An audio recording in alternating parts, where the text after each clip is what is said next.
This man totally exposes NASA and all the astronauts. They are all lunatics. Space is all based in science fiction. They build rockets thinking they can travel to imaginary worlds. Take a listen to what he has to say. Next, William Burroughs, author of This New Ocean, The Story of the First Space Age.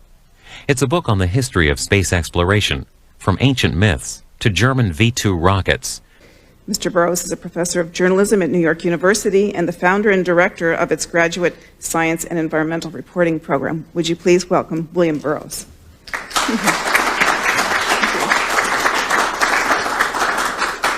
Thank you, Judy, and thank everybody for being here. One of the things that runs through the entire history of the space age and before the space age is the direct relation between science and science fiction.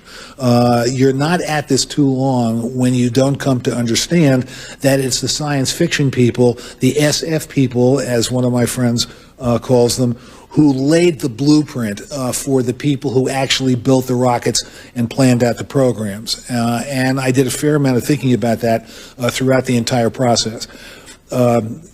Konstantin Tsiolkovsky, who was the great Russian rocketeer and the father of rocketry, and who we never heard about during the Cold War for reasons that will not mystify you. Tsiolkovsky and Hermann Oberth, the German, the father of rocketry there, and our own Goddard, Robert Goddard, all read Jules Verne.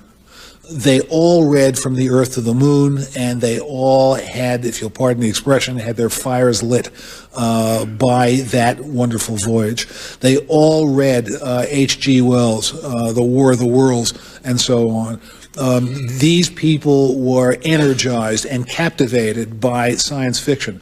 I started the book off, in fact, going back to Daedalus, because I had to come to grips with why exactly do we do this.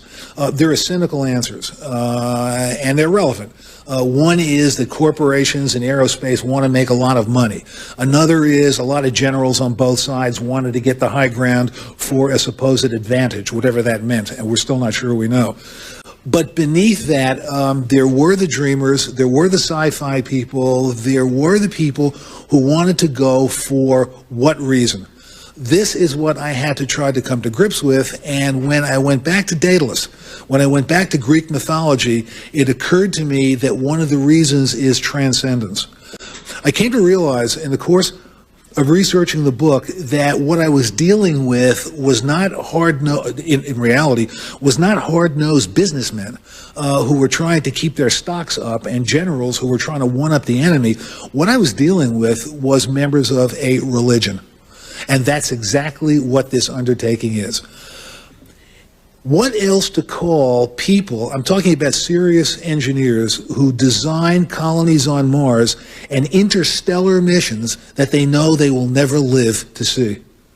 What else to call them but members of a religion as people in the Middle Ages started to build cathedrals they knew they would never see finished? And what is the trait that has propelled this all of these years? That's what I got into, and the rest of it is the top of the proverbial iceberg.